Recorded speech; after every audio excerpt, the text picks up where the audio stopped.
Hello. Next on our agenda is we got to talk about how to graph equations, right? Because what these equations, what a linear equation is going to get you is it's going to get you a line. And that line is all the valid solutions to this problem, right? Just like when we have like x is greater than 1, and we have this number line, ba, ba, ba, ba, ba. We start at 1, and these are all the valid solutions. That line was all the valid solutions of x is greater than 1. But we don't very much need to do that when we talk about graphs. When we talk about graphs, we just got to graph the line to give us all the valid solutions. And anytime it hits a point, that's something valid. Now, there's two ways to do it. There's a bad way and a good way. I'm going to show you the bad way and tell you why it's bad, okay? Here's the bad way. We have x. We're going to make an xy chart. And what I'm going to do is I'm going to plug in numbers to see what works. I'm going to plug in -2, -1, 0, 1, 2. I like to do 5 points. It's thorough. What we're going to do is we're going to plug these numbers into that equation. We're going to plug these numbers into that equation. Yeah. So I'm going to plug in -2. 2 times -2 is -4. -4 is -8. You can put it in the calculator if you need to, right? -1, because all I'm doing is I'm taking this equation, and instead of x, I'm plugging something in to get me a y. Right? So when I plug in -2, it gets me -8. Let's erase that. Bah. When I plug in -1, it gets me -6. When I plug in 0, it gets me -4. When I plug in 1, it gets me -2. When I plug in 2, it gets me 0. Now, after I got my chart of numbers, what I can do is I can plot them on my graph. So I got a point at -2, -2, -8. So I'm going to go back 2, 1, 2. I'm going to go down 8. 1, 2, 3, 4, 5, 6, 7, 8.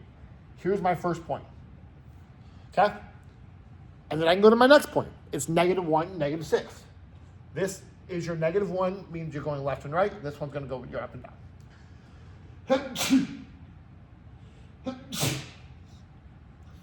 You guys aren't even going to say bless you? That's rude. So we're going to go back 1, down 6.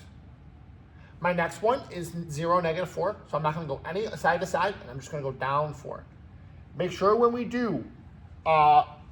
graph points, you do x and then y. X and then y, because that gives you a clear understanding that x comes first, y comes second. X comes first, y comes second. Then we got 1, -2.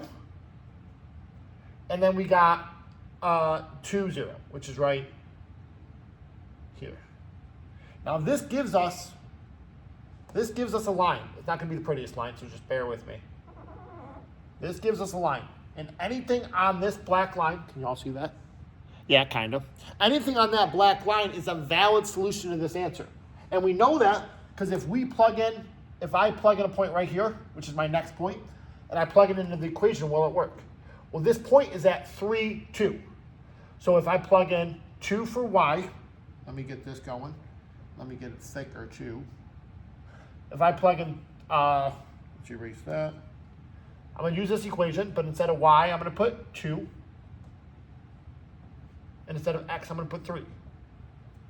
Now, what is 2 times 3? 6. 6 minus 4 is 2. 2 equals 2. Check. It works.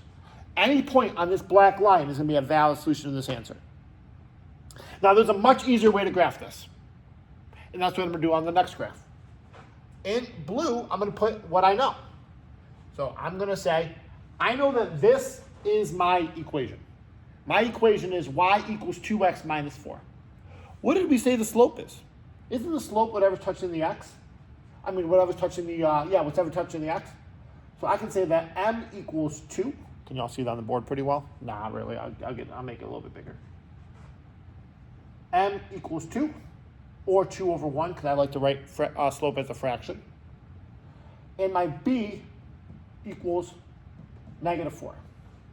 Well, your b is your y-intercept. Intercept means where it crosses the y-axis. If you shake your head yes, for you y for yes, that's your y-axis. So what I'm going to do is I'm going to start at -4. 1, 2, 3, 4. Put a point.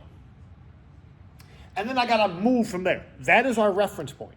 That is why it's so easy. That is our reference point, so we don't have to plug and chug. That's our reference point. Let's bounce off from that.